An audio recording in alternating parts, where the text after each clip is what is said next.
हे मुनिवर नमोस्तु नमोस्तु नमोस्तु।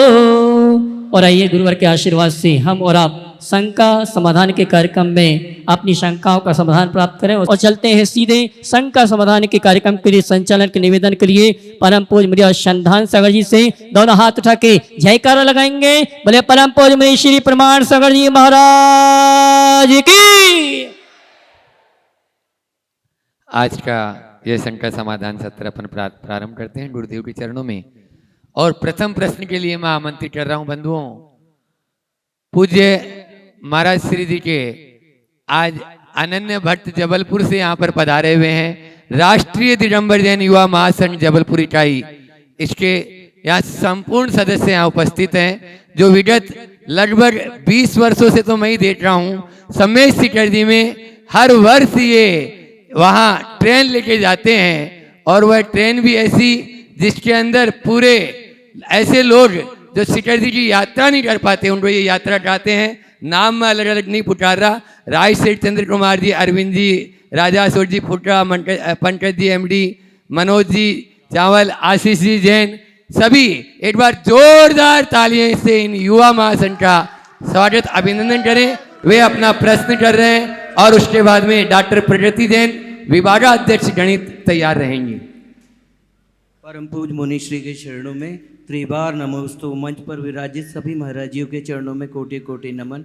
महाराज श्री आचार्य भगवान के आशीर्वाद, आपकी प्रेरणा, आपके मार्गदर्शन में विगत 17 वर्षों से हम जबलपुर से राष्ट्रीय दिगंबर जैन युवा महासंघ के सभी साथी सम्मेश शिखर जी की यात्रा एक स्पेशल ट्रेन के माध्यम से करते आ रहे हैं।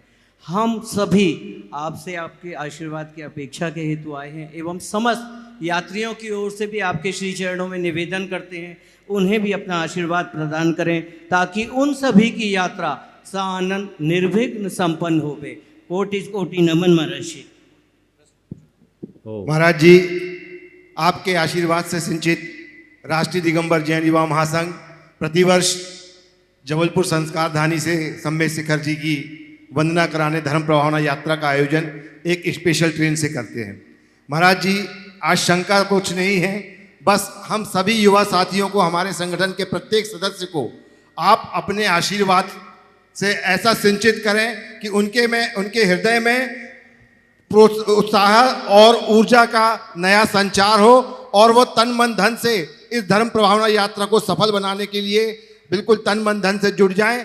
अपना आशीर्वाद, अपना आशीर्वचन से हमारे संघ के प्रत्येक सदस्य को आप ऊर्जा और उत्साह से प्रवाह करें। देखिए, राष्ट्रीय दिगंबर जैन युवा महासंघ जबलपुर की एक प्रतिनिधि संस्था है और विगत 2004 से निरंतर उत्तमोत्तम कार्य करते हुए अपनी एक अलग पहचान बनाई और 2005 से शुरुआत की और 2006 से तो निरंतर ट्रेन यात्रा सम्मेश शिखर की चल रही है। महासंघ केवल ट्रेन की यात्रा नहीं कराती, ट्रेन यात्रा तो इनका एक विशेष उपक्रम है, लेकिन अनेक प्रकार के धार्मिक, सामाजिक और सांस्कृतिक गतिविधियों का संपादन महासंघ के इन सभी उत्साही कार्यकर्ताओं के द्वारा संपन्न होता है। औरों को भी इनसे प्रेरणा प्राप्त करनी चाहिए।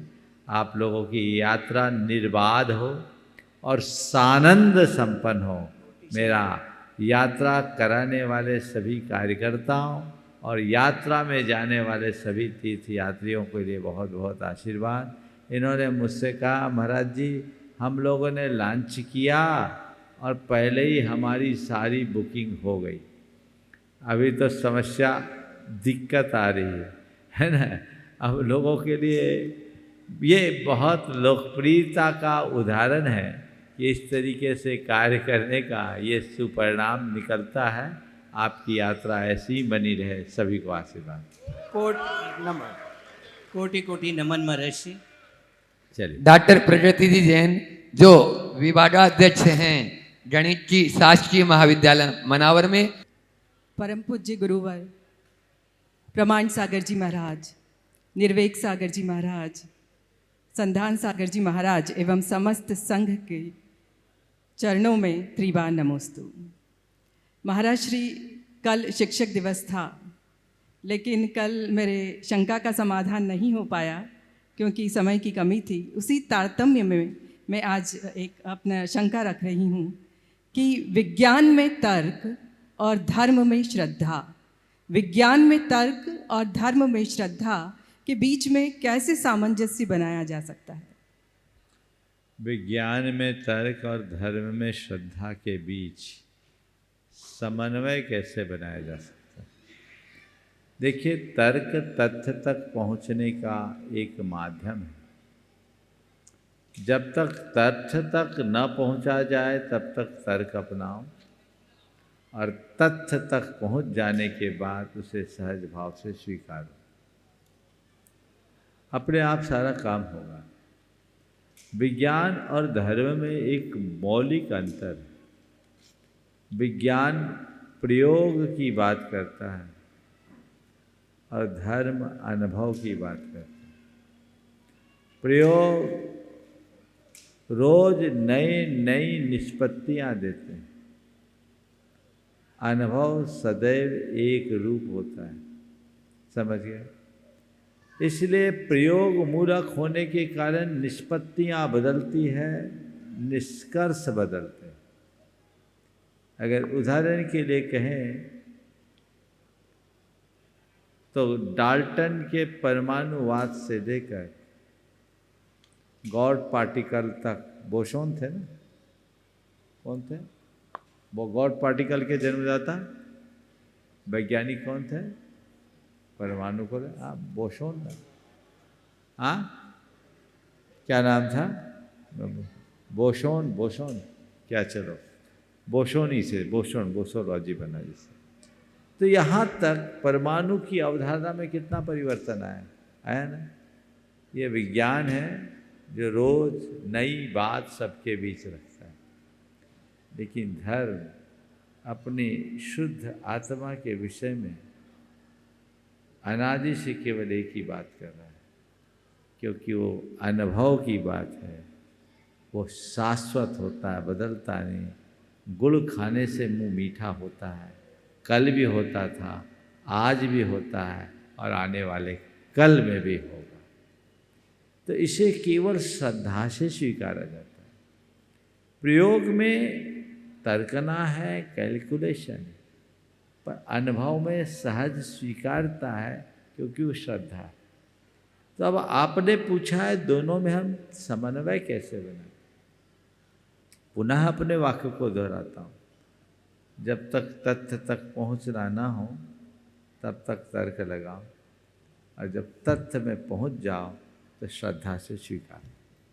Thank you. नव जागृति बहुमंडल, छत्रपति नगर, इंदौर। छत्रपति नगर नव जागृति बहुमंडल की ओर से आराध्य गुरुदेव के चरणों में बारंबार नमोस्तु नमोस्तु नमोस्तु। हे गुरुदेव, मेरा प्रश्न यह है कि स्वाध्याय और उपवास में श्रेष्ठ तप कौन सा है? क्योंकि हम उपवास तो सहज कर लेते हैं, लेकिन 1 घंटा स्वाध्याय करने में हम आकुल व्याकुल हो जाते हैं। हम अपनी दुख तकलीफ तो भगवान को बता आते हैं, लेकिन भगवान की वाणी, जिनवाणी को सुनने के लिए समय नहीं मिलता है। ऐसा क्यों? देखिए, आपने पूछा है स्वाध्याय और उपवास में श्रेष्ठ तप कौन। अगर कहूँ तो उपवास बाहरी तप है और स्वाध्याय भीतरी तप। अब मैं कह दूँ कि स्वाध्याय श्रेष्ठ है तो आप कहोगे अच्छा बता दिया, उपवास करने के झमेले में कौन पड़े, दिन भर खाओ और किताब खोल करके बैठ जाओ। ऐसा ठीक नहीं। तो मैं आपकी बात को थोड़ा और विस्तारित करते हुए कहना चाहूँगा, उपवास के दिन स्वाध्याय करना सर्वश्रेष्ठ है। जिस दिन उपवास हो उस दिन इधर उधर की बातों में मत लगो और जी भर करके स्वाध्याय करो। और स्वाध्याय का अर्थ केवल ग्रंथ खोल करके बैठना नहीं है। स्वाध्याय का अर्थ स्व का अध्ययन करना। समझ गए?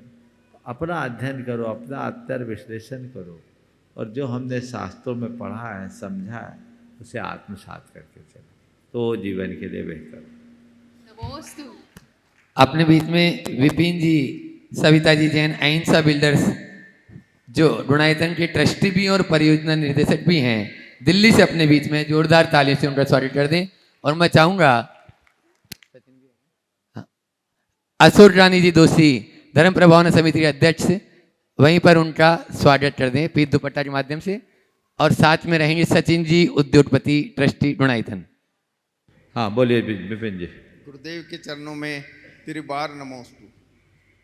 गुरुदेव, आजकल मैंने देखा है कि भगवान के मोक्ष कल्याणक को हम मनाते हैं बड़े उल्लास से, और उसमें हम चीनी और खांड के लड्डू बनाकर समर्पित करते हैं।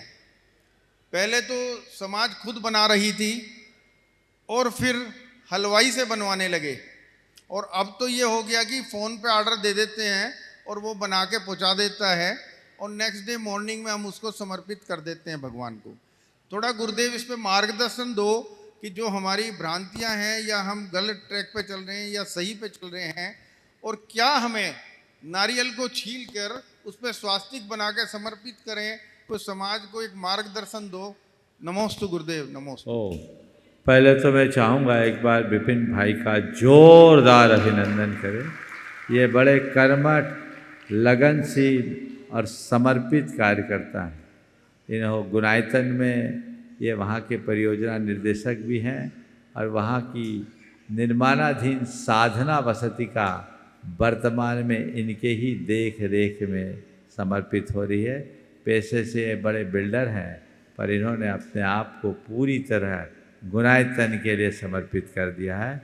एक बार इनका पुनः जोरदार अभिनंदन करें, और इनके साथ इनकी बहन जी भी आई है मुंबई से, इनका भी अभिनंदन कर दें, जो इनको हमेशा अच्छी प्रेरणा देते रहती है। आपने बहुत ही अच्छी बात यहाँ पर उठाई है कि भगवान का निर्वाण लाडू हम लोग कैसे चढ़ाएं। देखिए, भगवान के लिए कोई भी सामग्री पूर्ण शुद्धता के साथ चढ़ाना चाहिए।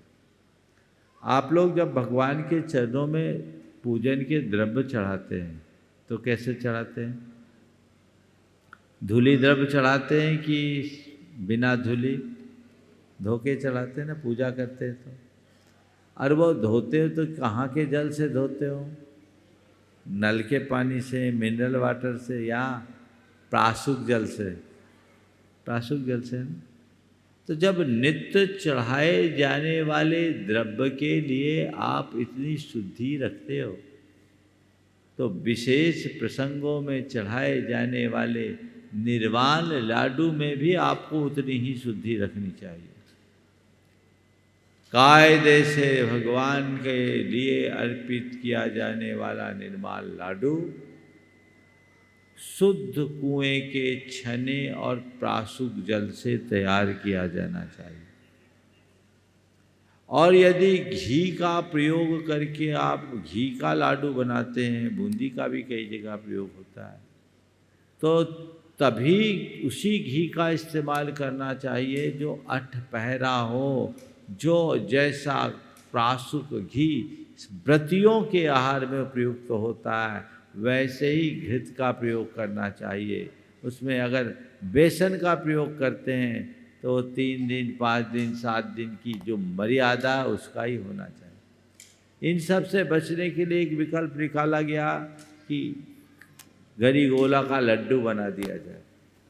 तो गरी गोला को किस करके कुएं के जल से उसमें लाडू बनाया जाता था चाशनी के साथ। ये सर्वोत्तम था। अब इसमें कई तरह का प्रमाद बढ़ने लगा। अब ज़्यादातर खासकर बुंदेलखंड में तो लड्डू की जगह चक्की रखने लगे शक्कर की। वो लड्डू तो है ही नहीं, वो तो क्या है, शक्कर की चक्की, कहीं गोल शेप दे दिया। लड्डू थोड़ी है वो। या तो आप गरी गोला का लड्डू बनाओ या नुक्ती का लड्डू बनाओ, पर वो मोदक होना चाहिए जो आपको मोद उत्पन्न करे, बशर्ते वह शुद्ध और प्रासुक हो। इसलिए मैं धन प्रभावना समिति से भी कहता हूँ, कम से कम हमारे सानिध्य में जितना आयोजन हो उसमें ये शक्कर की चक्की मत चढ़ाओ, गरीगोला किसो। मुझे याद है बचपन में जब भगवान का निर्वाण लाडू होता था तो घरों में लोग अपने लाडू कुएं के जल ला करके तो बनाते ही थे, मंदिर के लिए लाडू चढ़ाने के लिए घर घर में गरीगोला किस किस के पहुंचाया जाता था, उसका लाडू बनता। अब प्रमाद बढ़ गया और आपकी बात सुन करके तो अब ये हो गया कि फ़ोन पे ऑर्डर कर रहे, लड्डू आ गया, आपने चढ़ा दिया। किस विधि से बनाया, किस रीति से बनाया, इससे अच्छा तो आप लाडू जहाँ चढ़ाओ तो अच्छा है। क्यों प्रमाद करते हो? साल में 24 तीर्थंकरों में 2-3 भगवान का ही तो आप निर्वाण महोत्सव मनाते हो।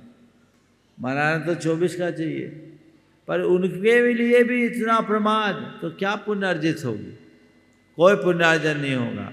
इसलिए आज मैं सबसे कहना चाहता हूँ, कहीं भी निर्वाण लाडू हो, आयोजक भी इसका ध्यान रखे। जहाँ भी आयोजक हो शुद्ध और मोदक चढ़ाए, चक्की नहीं। और आजकल एक और नया चलन हो गया, मंदिर बना रहे हैं, विभिन्न आकृतियाँ बना रहे हैं, बाद में उसको विसर्जित कर रहे हैं।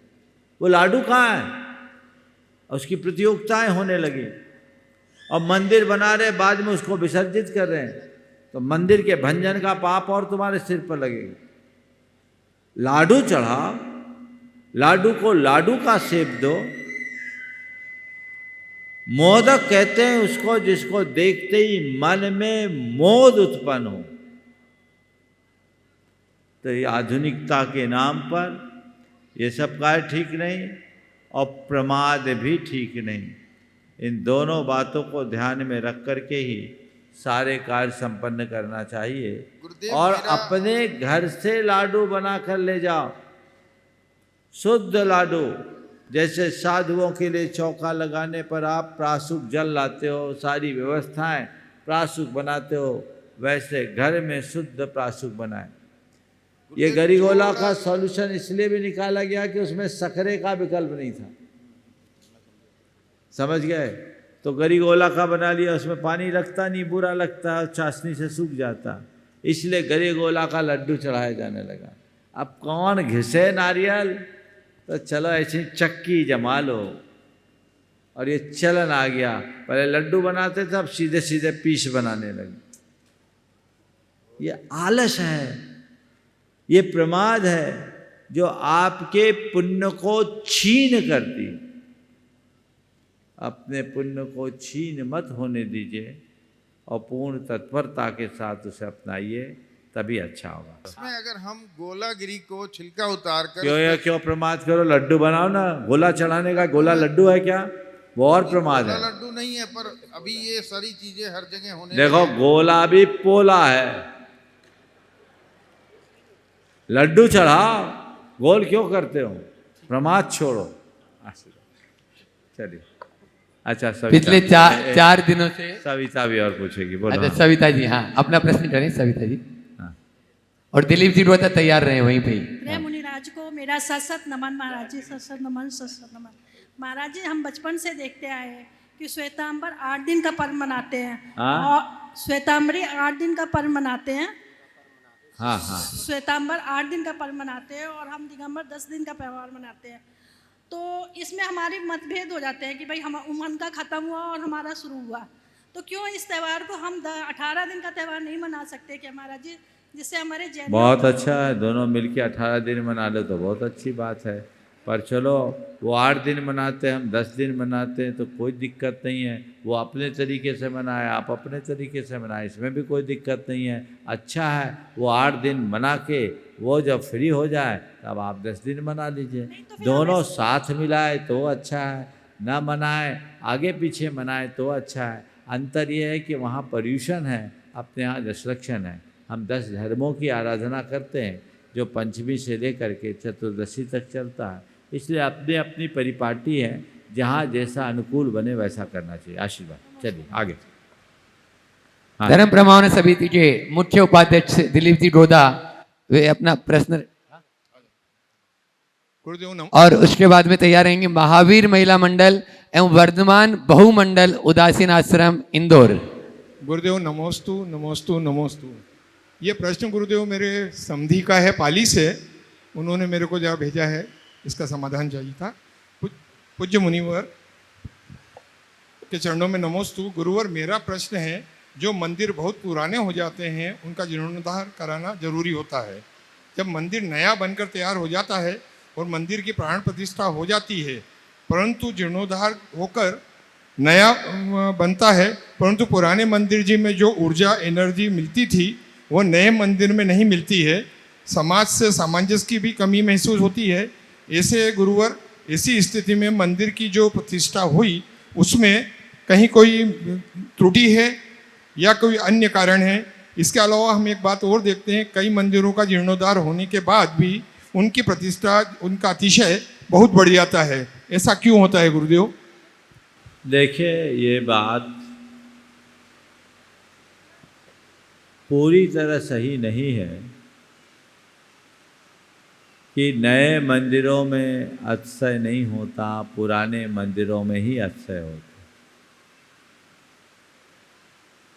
अतिशय मंदिर में नहीं, अतिशय हमारे भावों में होता है। समझिए, अगर हमारे भाव अच्छे होंगे तो अतिशय होगा। समझिए, ये बात सही है कि प्राचीन मंदिरों में वर्षों से पूजा अर्चा होते रही है, वहाँ हमारा भाव रहता है और भाव का प्रभाव होता है। जीर्ण शीर्ण होने पर उनका जीर्णोद्धार करना चाहिए।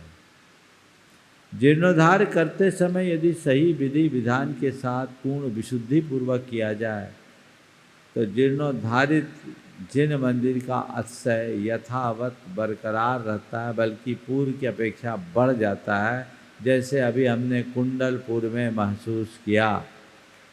बड़े बाबा के जिनालय में जब बड़े बाबा अपने पुरातन स्थल पे थे तब जो अनुभव होता था, अब की बार दर्शन करने से उससे अनंत गुना अनुभव हमें अब मिला और हर उस व्यक्ति को मिलता है। इसमें गुरुदेव की साधना, उनकी शक्ति रही। तो कहीं भी प्राचीन मंदिर हो उसका जीर्णोद्धार करे, सही तरीके से करे और नवनिर्माण करे, तो वह भी शास्त्रीय पद्धति से करे ताकि उसे अच्छा बनाया जा सके। एक बात। महावीर महिला, पूरी बात तो हो जाएगी, माना आपके पर प्रेशर है आज। दूसरी बात, नए मंदिर का निर्माण भी कराने में कई जगह अच्छा अतिशय दिखता, कई जगह नहीं दिखता। तो इसके ऊपर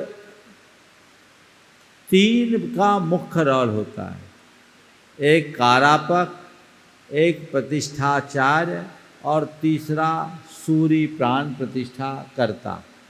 कारापक होता है जो उस मंदिर को बनाने वाला है, जो प्रतिष्ठा को वो कराने वाला है, उसकी विशुद्धि। पुराने ज़माने में एक ही व्यक्ति कारापक होता था प्रतिष्ठा ग्रंथों में, वही प्रतिष्ठा का मुख्य पात्र होता था जो अपने द्रव्य से जिनालय का निर्माण कराकर पूरी प्रतिष्ठा करा। अब ये पंचायती हो गई। अब जो समाज जिस भाव विशुद्धि के साथ जिनालय का निर्माण करा रही है, उसमें भागीदारी देने वाले पात्रों की जितनी विशुद्धि, उसका उस पर उतना प्रभाव पड़ता। फिर उसका प्रतिष्ठाचार्य, उसका कितना ज्ञान है, वो मंत्रविद है, आगमविद है, क्रियाविद है कितना, और उसकी विशुद्धि कितनी, उस पर निर्भर करता। और जिन गुरु के सानिध्य में उसकी प्रतिष्ठा हो रही है, वो उनकी खुद की विशुद्धि कितनी है, उनके अंदर कितना त्याग तप संयम आराधन है, उनका खुद का कितना विशुद्ध परिणाम है, उसका प्रभाव पड़ता है। ये सब चीज़। महावीर महिला मंडल एवं वर्धमान बहुमंडल उदासीन आश्रम इंदौर, और उसके बाद में तैयार रहेंगी दिगंबर जैन महिला मंडल सीनियर तिलक नगर। गुरु चरणों में कोटि कोटि नमन। गुरुवर, हम उदासीन आश्रम अनिल भैया जी एवं अभय भैया जी के मार्गदर्शन में महावीर महिला मंडल एवं वर्धमान बहुमंडल से जुड़े हुए हैं। हम इंदौर की प्रथम महिला मंडल हैं जिन्होंने 15 लाख रुपए की राशि एकत्रित कर श्री वैजयंती गिरी पानीगांव तीर्थ का जीर्णोद्धार करवाया है। इंदौर के हम प्रथम महिला मंडल है जिन्होंने 15 लाख रुपए की राशि एकत्रित कर जीर्णोद्धार करवाया है पानीगांव तीर्थ का, बहुत सुंदर। वैजयंत गिरी तीर्थ का। गुरुवर, मेरा प्रश्न ये है, इस कार्य में हमें निश्चित ही पुण्य का बंध तो हुआ है, पर हमसे अगर कोई त्रुटि हुई हो तो उसका क्या पश्चाताप या प्रायश्चित रहेगा? नमस्ते। जिस मंदिर का आपने जीर्णोद्धार कराया, एक बार दल बल के साथ जाओ, वहाँ एक छोटा सा विधान कर लो, अब भगवान से क्षमा याचना भी साथ साथ कर लो। हे भगवान, हम लोगों ने भक्ति भाव से भरकर, उत्साह से प्रेरित होकर जीर्णोद्धार में अपना छोटा सा योगदान दिया। अगर हमसे कोई चूक हो गई हो तो आप क्षमा करना और हमें ऐसी शक्ति देना कि हम इस तरह का योगदान और कर सकें। ये कर लिया गुरुवर, बहुत विधान सुंदर, हो गया। बहुत सुंदर।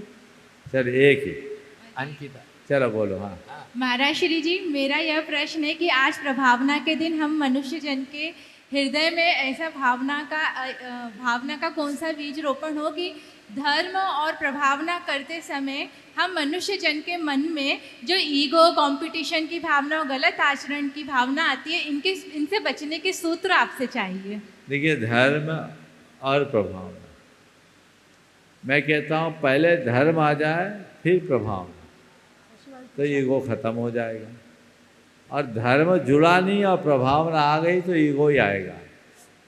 उसमें लोग प्रभावना कहते हैं और धर्म की प्रभावना कहते हैं, लेकिन असल में वो खुद की प्रभावना बनाने में लग जाते हैं। जब हम धर्म को भूल कर खुद की प्रभावना में उलझते हैं तो ईगो आड़े आता है, और हृदय में धर्म को धारते हैं फिर प्रभावना में लगते हैं तो केवल धर्म की प्रभावना होती है। वहाँ खुद की कोई प्रतिष्ठा नहीं, खुद का कोई ईगो नहीं, परिणाम भी सरल हो जाता है। इसलिए मैं सभी से कहता हूँ, पहले अंतरंग में धर्म को धार लो, फिर प्रभावना की बात कर। नमोस्तु महाराज। दिगंबर जैन महिला मंडल सीनियर तिलक नगर और तैयार रहेंगे दिगंबर जैन गोला पूरब महिला संगठन इंदौर। नमोस्तु गुरुदेव, नमोस्तु नमोस्तु नमोस्तु। छुल्लक जी महाराज जी को इच्छामी इच्छामी इच्छामी। महाराज जी, हमारा प्रश्न है, एक पुण्यशाली नारी बोलो। एक पुण्यशाली नारी वह होती है जो तीर्थंकर बालक को जन्म देती है, और एक पुण्यशाली नारी वह है जो तीर्थंकर बालक का प्रथम दर्शन करने का सौभाग्य प्राप्त करती है। वह अगले भाव में मोक्ष भी प्राप्त कर लेती है। तो गुरुदेव, इन दोनों नारियों में अधिक पुण्य किसका होता है, और क्या तीर्थंकर को जन्म देने वाली सभी माता भी मोक्ष की अधिकारी होती है? नमोस्तु गुरु। देखिए, बहुत अच्छा सवाल किया। माँ को जन्म देने वाली नारी और प्रथम दर्श करने वाली नारी किसका है? ये बताओ, पूजा किसे जाता है? जिसने जन्म दिया उसको, या जिसने पहली बार दर्शन किया उसको? जिसने जन्म दिया। समझ लो पुण्य किसका ज़्यादा है। सची पहली बार भगवान का दर्शन करती है और वो भवांतर में माने एक भवावतारी होती है, ये बात सही है। पर तीर्थंकर की माता भी पीछे नहीं रहती, वो भी भवांतर में मोक्ष जाती है और महान है। नारी जाति का सर्वोच्च आदर्श यदि इस लोक में कोई हो तो नारायण को जन्म देने वाली तीर्थंकर की माता है, ऐसा समझ। नमोस्तु महाराज जी, दिगंबर नमोस्तु जैन नमोस्तु। गोला पूरब महिला संगठन। सभी महाराज जी के चरणों में हम सभी महिला मंडल की सखियों की तरफ से त्रैवार नमोस्तु नमोस्तु नमोस्तु। सभी छुल्लक जी के चरणों में इच्छामी इच्छामी इच्छामी। महाराज जी, मेरा प्रश्न यह है कि अगर हमारा कभी घर में, परिवार में, समाज में, मंडल में किसी से मतभेद हो जाता है तो हम क्या करें जिससे मनभेद ना हो? देखो, मतभेद क्यों हुआ इसको देखो, और जिन कारणों से मतभेद हो उसको ख़त्म कर लो, तो मनभेद भी नहीं होगा।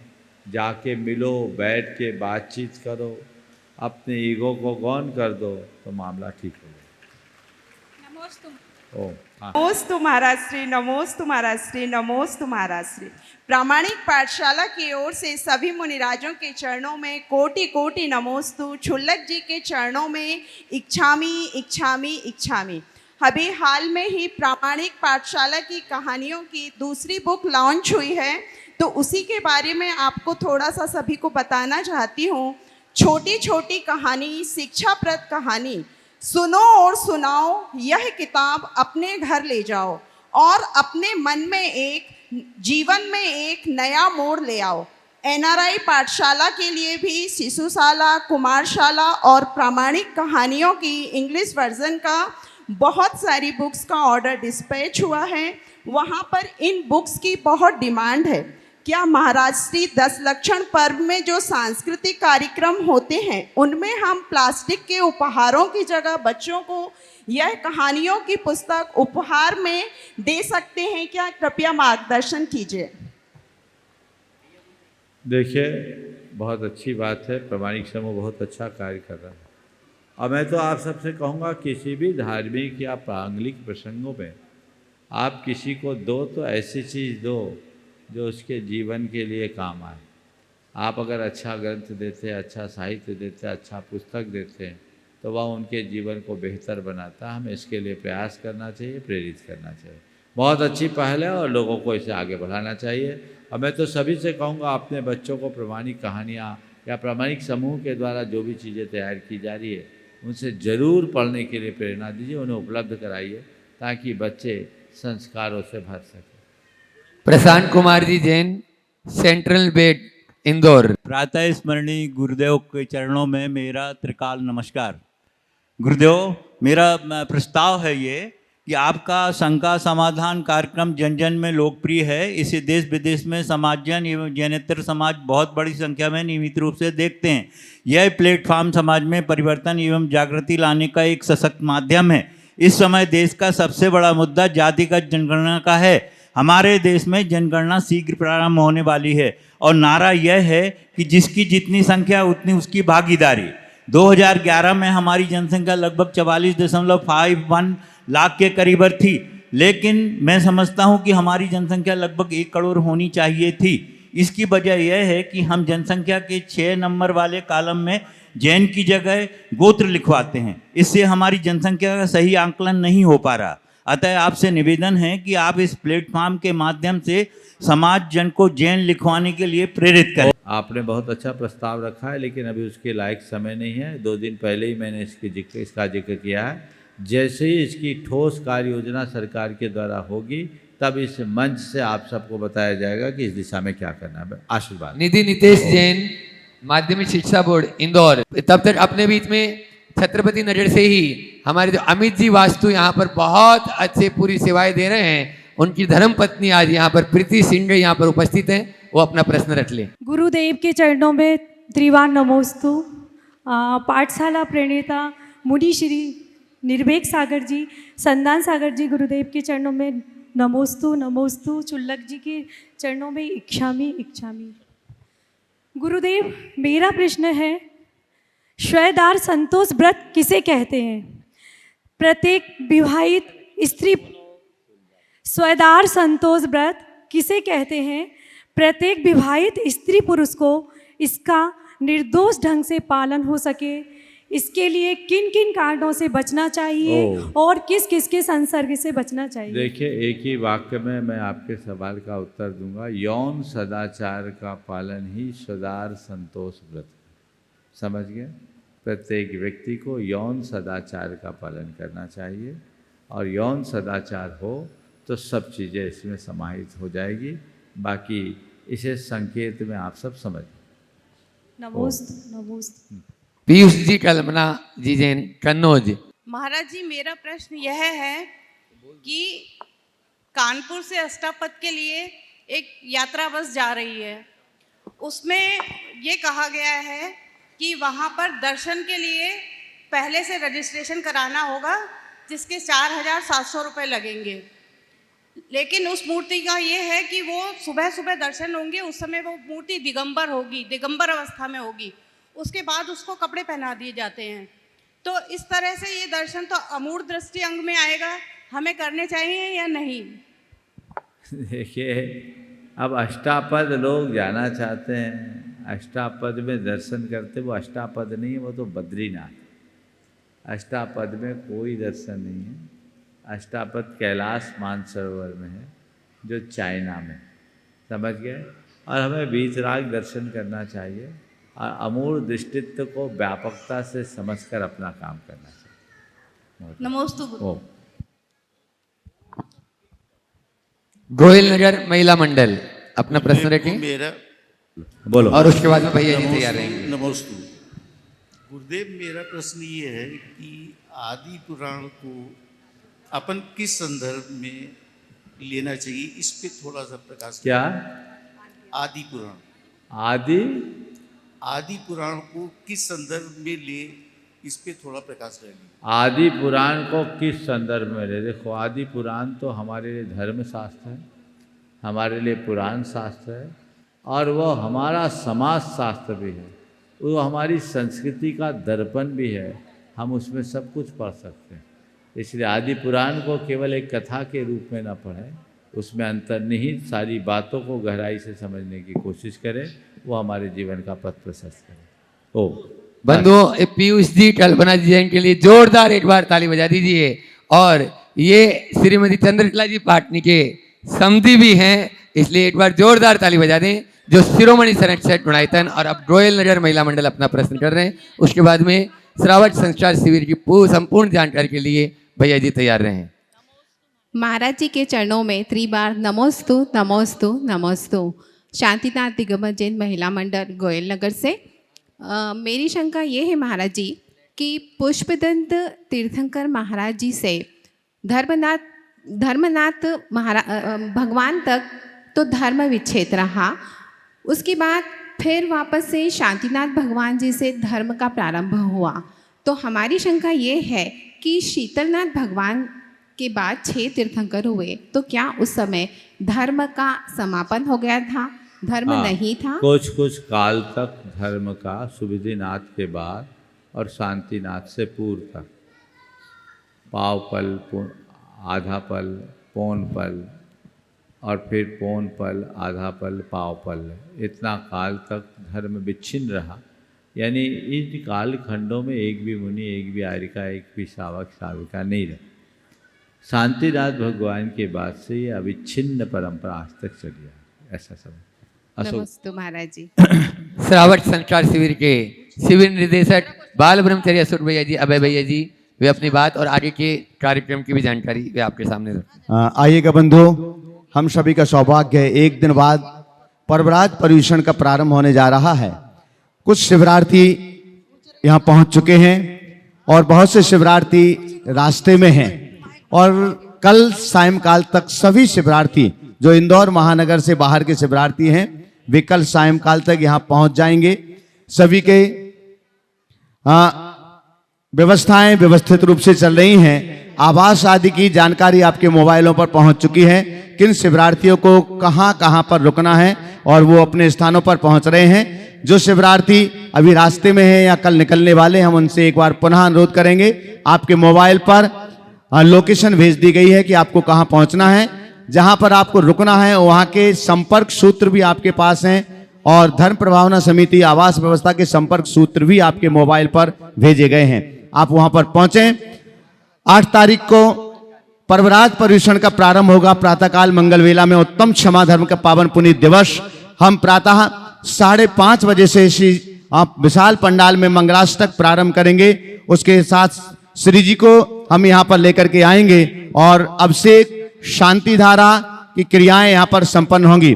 चूंकि पहला दिन है, पहले दिवस पर सभी लोग व्यवस्थित रूप से पहुंच सकें, सारी जानकारियां उनको हो सकें, इसलिए पहले दिन कब कार्यक्रम 5:30 से प्रारंभ होगा। उसके बाद प्रतिदिन 4:45 बजे कार्यक्रम प्रारंभ हो जाएगा। संधि संचलन 5 बजे से भावना योग, 6 बजे से अभिषेक, 6:45 बजे शांति धारा, उसके बाद पूजन, और 8:30 बजे महाराज श्री मंच पर विराजित होंगे। मंच की मांगलिक क्रियाएं, और उसके बाद महाराज श्री का मंगल प्रवचन संपन्न होगा। प्रवचन के बाद 10 लक्षण विधान संपन्न होगा। दोपहर को 2 बजे से तत्वार्थ सूत्र का वाचन, 2:30 बजे से तत्वार्थ सूत्र के एक अध्याय की व्याख्या, 4 बजे से आपका स्वल्पाहार की व्यवस्था होगी और 4:30 बजे के आसपास प्रतिक्रमण प्रारंभ होगा। 6 बजे पुनः हम सभी लोग यहाँ पर पहुंचेंगे, गुरु भक्ति के साथ गुरु चरण सन्निधि में होंगे और उसके बाद शंका समाधान का लोकप्रिय कार्यक्रम आप सबको सौभाग्य के रूप में प्राप्त होगा। तो यह कार्यक्रम है, इसमें आप अपनी सहभागिता दें। साथ में इंदौर महानगर के लोगों के लिए पुनः एक बार अनुरोध करूंगा कि अगर आप महाराज श्री के श्री चरणों में सौभाग्य प्राप्त करना चाहते हैं, धर्म आराधना करना चाहते हैं, तो आप प्रातःकालीन होने वाले भावना योग, प्रवचन, कक्षाएं, प्रतिक्रमण और शंका समाधान में आप सम्मिलित हो सकते हैं, आप पधार सकते हैं, सौभाग्य प्राप्त कर सकते हैं। आइएगा बंधु, कार्तिक मास के आष्टानिक महापर्व में सिद्धों की आराधना का सौभाग्य आपके लिए प्राप्त हो रहा है। उसके नामों की लगातार पुण्यार्जकों की घोषणा की जा रही है। मैं पुनः एक बार अनुरोध करूंगा कि 108 की संख्या तो सुनिश्चित हो चुकी है, लेकिन आप अभी भी अपना पुण्यार्जन प्राप्त कर सकते हैं। अगर कोई मंडल पुण्यार्जक अपना नाम वापस लेते हैं तो आपकी वेटिंग लिस्ट आगे बढ़ सकती है, आगे बढ़ेगी और आपको वह पुण्यार्जन प्राप्त हो सकता है। लेकिन एक अनुरोध, जिनकी राशियां पर्वरात पर्यूषण के पहले या पर्वरात पर्यूषण तक जमा हो जाएंगी, उन पुण्यार्जकों की पुण्यार्जन मंडल सुनिश्चित माने जाएंगे। इसके साथ ही घोषणा करूंगा, इंद्र इंद्राणी के रूप में बहुत सारे लोग पूछ रहे हैं, आप मंडल पुण्यार्जक तो बार बार घोषित कर रहे हैं, लेकिन इंद्र इंद्राणी के रूप में अगर हमें बैठना है तो हम क्या करें? तो उसके लिए भी एक राशि जो घोषित की गई थी 51,000 रुपए की राशि सुनिश्चित है। अगर एकल के रूप में बैठना चाहते हैं, बहुत सारे लोग कहते हैं हमारे साथ कोई नहीं, हम अकेले बैठना चाहते हैं, तो उसके लिए 25,000 रुपए की राशि घोषित है। समिति की ओर से 2 जोड़ी वस्त्र, आपके पूरे 12 परिवार के जो सदस्य बैठेंगे उन सबके लिए आवास व्यवस्था, भोजन व्यवस्था और द्रव्य सामग्री की संपूर्ण व्यवस्था की गई है। और जो पुण्यार्जक मंडल सुनिश्चित हो चुके हैं उनके आगे के क्रम की घोषणा अभय भैया जी आपके बीच कर रहे हैं। जिन्होंने मंडल पुण्यार्जक रूप में अपने परिवार के साथ, इष्ट मित्रों के साथ बैठने का सौभाग्य प्राप्त किया है, राकेश जी सेठी इंदौर, शीलचंद जी शकुन जी इंदौर, सुरेश कुमार लोहाड़िया इंदौर, राजीव जैन इंदौर, राहुल जैन स्पोर्ट्स इंदौर, डॉक्टर इंद्र सेन जी हैदराबाद, विवेक जी गोधा की धर्मपत्नी रेणु जी गोधा इंदौर, स्वर्गीय मखमली बाई परिवार से प्रवीण बिपिन जी इंदौर, जयंती लाल जी शाह इंदौर, प्रदीप संगीता बढ़जाता इंदौर, गुणायतन ट्रस्टी सनत राहुल जी बढ़जाता इंदौर, गुणायतन ट्रस्टी राजकुमार मनोज शरद जी वड़नगर, श्रीमान अशोक जैन उदयनगर इंदौर, इंद्र कुमार वीणा शेट्टी गुणायतन ट्रस्टी इंदौर, श्री अनिल जी रजनी जी स्कीम नंबर 78 इंदौर, अभिषेक पूनम जी इंदौर, राकेश सेठी जी इंदौर, अनिल मीला रावत इंदौर, अशोक ममता खासगीवाला इंदौर, गुणायतन श्री सचिव जी उद्योगपति इंदौर, श्रीमान ओमराव जी मल USA, सीमा जी काला इंदौर, मधुदेवी गोदा इंदौर, राजन जी जैन खंडवा, श्री अनिल जी प्रतिभा जी वाजल उदयनगर इंदौर, श्री लक्ष्मीचंद अरविंद अर्चना अंजलि इंदौर खुरई, श्रीमती लक्ष्मी राजन जैन धार, शरद रावत विशाल जैन DK जैन MK जैन साहब इंदौर, बीरेंद्र कुमार जी जैन तिलक नगर इंदौर और श्रीमती कीर्ति जी मृणाल कुणाल नेहा, स्वर्गीय मुकेश जी मेट्रो परिवार दिल्ली, इन सभी ने मंडल पुण्यार्जक के रूप में अपने परिवार के साथ और इष्ट मित्रों के साथ बैठने का सौभाग्य प्राप्त किया है। मैं चाहूंगा ऐसे परिवार के लिए जोरदार ताली बजाकर सम्मान करें। बंधुओं, पूज्य गुरुदेव के आशीर्वाद से और गुणायतन ट्रस्ट के सहयोग से, जिसके संयोजक प्रदीप जी रांची हैं, उन ये सराट क्षेत्र के अंदर अभी एक बहुत ही अच्छा कार्य हो रहा है। लगभग 60 स्थानों पर 60 विद्वान सराट क्षेत्र में जाकर धर्म की इस पर्यूषण पर्व में बहुत अच्छी प्रभावना करेंगे। ये सभी जितने भी लोग गए हैं यहाँ से, त्यागी व्रती और ये विद्वान लोग, ये सभी आशीर्वाद की गुहार लगा रहे हैं पूज्य श्री महाराज जी। देखिए, सराक क्षेत्र में विगत दिनों से काफ़ी अच्छा कार्य हो रहा है और अपने ही भाई बंधु जिन्हें अच्छी प्रेरणा और मार्गदर्शन देने के लिए पिछले अनेक वर्षों से दशलक्षण के दिनों में वहाँ शिविर लगते हैं और इस वर्ष 60 स्थानों पर हमारे युवा, जिसमें जैन संघ पुणे के अनेक युवा कार्यकर्ता सम्मिलित हैं, वे इस काम को संपन्न करने जा रहे हैं। सारा का सारा ये उपक्रम गुणायतन के सहयोग से संपन्न हो रहा है। प्रदीप जी काला इसके संयोजक है और जो लोग भी उसमें जा रहे हैं, मैं पूरे जैन संघ पुणे के लिस्ट तो मेरे पास पूरी आई है और अभी नामोल्लेख करने की अनुकूलता नहीं है, पर जिनका भी है मैं चाहूँगा, समय है क्या उनका, चलो फिर उनका उल्लेख किया जाएगा, लेकिन एक बार उन सब के लिए आप जोरदार करतल ध्वनि से अभिनंदन करें, उनका उत्साह वर्धन करें। वे अच्छा कार्य कर रहे हैं, वे अपने ध्येय और मिशन में सफल हो, यही आशीर्वाद। बोलिए परम पूज्य आचार्य गुरुवर श्री विद्यासागर।